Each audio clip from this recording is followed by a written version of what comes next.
Okay guys, so this is 10.3, but now we are adding and subtracting radicals. So a couple things to keep in mind as we move through the lesson for today. In order to add or subtract radicals, they have to be very much like variables. So the number under the radical has to be the same in order for you to add and subtract. Very much like x plus y, you can't combine because x and y are two different variables. Root 2 and root 3 can't be added. You can multiply them, you can divide radicals, doesn't matter the numbers that are there, you can combine them in that sense. But you cannot add and subtract radicals unless they have the same number underneath the radical. Okay, and the second part, which I kind of already mentioned, is that when you add and subtract, you treat the radicals like variables in the sense that when you combine like terms, you don't change the radical, just like you don't change the variable. So take a look at an example that I have for you. Hopefully everybody is very, very comfortable with the idea that 2x plus 3x is 5x, right? Adding two terms with the same variable, you add the coefficients, the variable comes along for the ride unchanged. So what is 2 root 2 plus 3 root 2? Add the coefficients, and the radical comes along for the ride unchanged. So 2 root 2 plus 3 root 2 gives me 5 root 2. You want to be very careful and avoid the 5 root 4. So again, keep in mind the entire time as we move through it that the radical itself does not change when you add and subtract.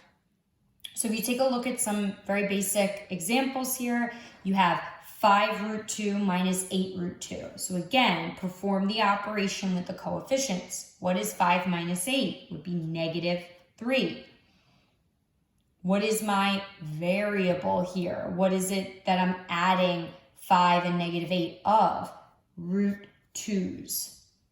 So 5 root 2 minus 8 root 2 would give me negative 3 root 2. The radical goes unchanged. 2 root 5 plus 7 root 5. 2 plus 7 is 9. The root 5 comes along for the ride unchanged. Number 3 looks a little weird at first because hopefully you remember that in order to add or subtract, you have to have the same number under the radical. Number 1, they were both 2's underneath. For number 2, they were both 5's underneath. So we were able to add them. I can't add these because I don't see the same number underneath the radical. But what is the square root of 121? It's 11. What is the square root of 64? It's 8. So 11 minus 8 is 3. So this example is my wake-up call to you. You must check to see if the radical can be simplified. So your first step should be to simplify the radical, then to combine like terms. Because especially if you look at a problem like number 4, what students will often do is they see 2 of the same number underneath the radical. I can combine like terms. I have 1 root 54 plus 1 root 54. So I have 2 root 54. But then they don't finish the problem and you can't leave root 54.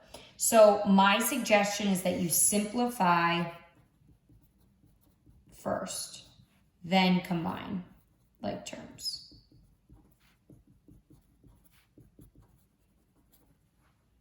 Simplify all the radicals first and then see which of them are like. So I'm going to slide this over just a bit so I can use my calculator to help me simplify my radicals. So 54, right? So if I cut 54 in half is 27. So let me see if 25 goes in. No. Let me see if 16 goes in. No. Let me see if 9 goes in. Winner, winner, chicken dinner. So I am going to split root 54 up into root 9 and root 6. And I'm going to split up the other root 54 the exact same way. So that means I have how many root 6's here? I have 3 root 6 because the square root of 9 is 3. Plus I have 3 root 6. I've simplified each term as much as I possibly can. So now I want to look, do I have any like terms?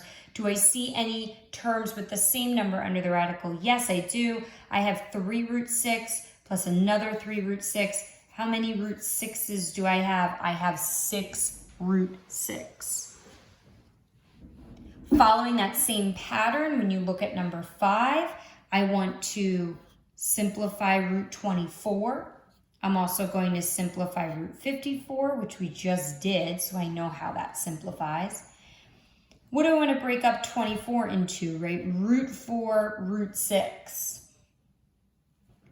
So I bring down my 3 times root 4 is 2. Root 6 plus root 9 is 3. I'm simplifying up each term. So what do I have here? 3 times 2, so 6 root 6 plus 3 root 6. I simplified every individual term.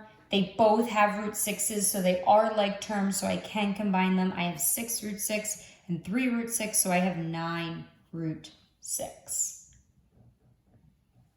Simplifying up root 18 simplifies to root 9 and root 2. Root 32 is root 16 and root 2. So bring down the 6. Root 9 is 3.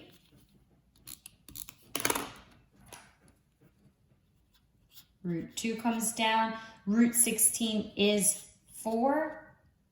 6 times 3 gives me 18 root 2 minus 4 root 2. 18 minus 4 gives me 14. The root 2 comes along for the ride unchanged. Number 7 is a great one. So root 11. Any perfect square go into 11? Does 4 go in? No. Does 9 go in? No, now I'm bigger than 11. How about root 13? Any perfect squares go into 13? Does 4 go in? No. Does 9 go in? No. Does 16? Nope, now I'm bigger than 13. Okay, so I can't simplify my first term. It's 3 root 11. I can't simplify my second term. It's 5 root 13. So can I add these together? Can I combine them? Are they like terms? No. So I want to just remind you, this would be very much like this problem. How, if I asked you to simplify 3x minus 5y, you cannot combine those like terms. That would be your answer. So one thing you can do, don't write no solution, because there isn't a solution to any of this. You can always rewrite the problem if you do not believe anything more can be done to it. So that's what I will do. These are unlike terms. They cannot be combined. Couple more very similar. My 2 comes down. How should I split up root 72? Root 72 is a great one, right? Because everybody sees it as 8 times 9. Remember our trick? Cut the number in half and go down your list. You're always guaranteed to find the largest perfect square that way. So I have root 36 and root 2 is how I should split up 72. How should I split up 32? 16 and 2. My 2 comes down. Root 36 is 6. Don't forget to get that dot in there so you don't see this as a 26. Plus my 3 comes down. Root 16 is 4. Don't forget the dot. Root 2. 2 times 6 is 12 root 2. Plus 3 times 4 is 12 root 2. I have 12 root 2 plus 12 root 2 gives me 24 root 2. Notice the root 2 does not change. We've simplified root 32 quite a bit at this point, 16 and 2. Don't forget root 8 simplifies. Never leave an answer with root 8, root 12, root 20. They always simplify. So 4 times root 16 is 4. 2 times root 4 is 2. 4 times 2 is 16 root 2 minus 2 times 2 is 4 root 2. So I have 16 minus 4 gives me 12 root 2. That's really as challenging as the adding and subtracting can get. Can't really do much more to it. Just realize that as you get into more complicated problems, it's more likely that things won't simplify. And I also, if you notice towards the end of these notes, I have 3 terms instead of 2. I could do 10 terms if I want to. It shouldn't change how you do the problem. It just might change how complicated your answer looks. So I'm going to skip some of them just in the interest of saving time, but I'll jump down and do some of these in this group. So this is a good one because 108 is such a big number. So let me try to use the skills that I've learned from simplifying radicals to help me with my 108. So if I cut 108 in half, I get 54, which means 49 is the largest perfect square that could go into it anyway. It doesn't go in, so I'll go down my list to 36, and 36 goes in 3 times. So that's how I should split it up. If I just aimlessly try numbers, I might come across the correct perfect square, but I also might not always pick the largest perfect square. So instead of wondering, this is a surefire way. I'm going to split up root 27 into root 9 and root 3. My 2 comes down, root 36 is 6 times root 3, minus my 3 comes down, root 9 is 3, and then root 3. 2 times 6 is 12, root 3, minus 3 times 3, 9, root 3. So 12 minus 9 is 3, root 3.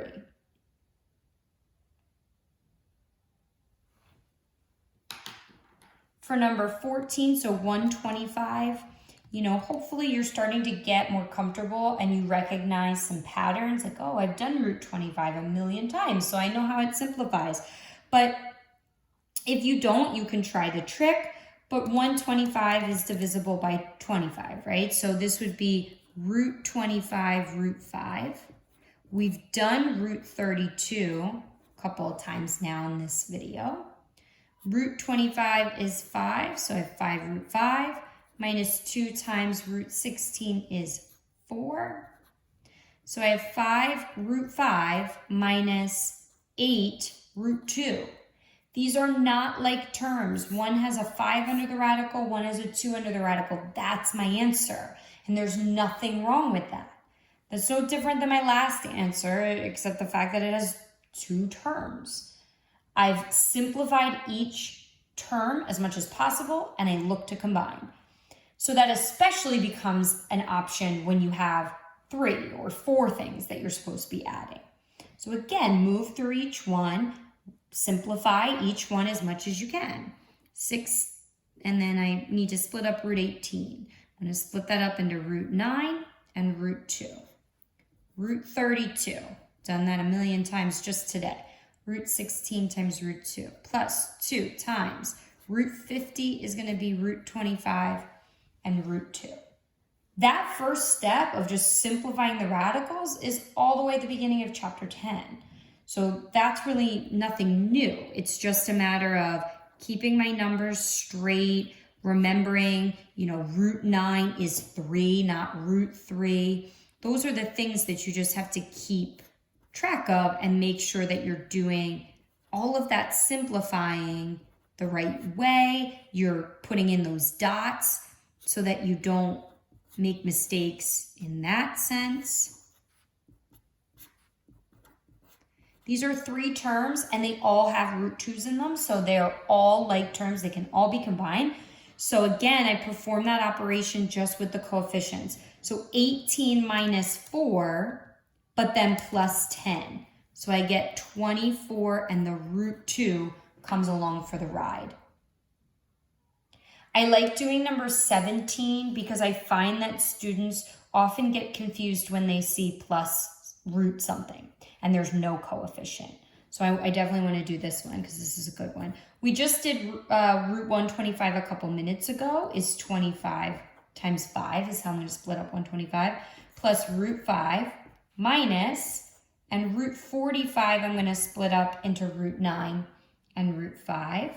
4 comes down times 5 root 5 plus root 5 minus 3 root 5.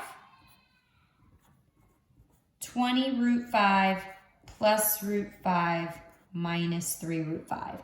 All three terms have a root 5 in them. So this is where a lot of students struggle, because what is, just like with variables, what is the coefficient of this term, this root 5 term, is a 1. And I really urge you to write in that coefficient, just like you would with variables, because what I'm actually adding here is 20 plus 1 minus 3. I'm not doing 20 minus 3. A lot of students kind of leave out that term because they don't recognize that there's a coefficient. So 20 plus 1 gives me 21, minus 3 gives me 18 root 5. So I didn't do about 6 problems, I think, 6 problems. If you go on and take a look at the notes that are posted for today, you can see the work for those other 6. Please try the optional homework problems so you can get more practice with those as well, and make sure to complete the Canvas quiz.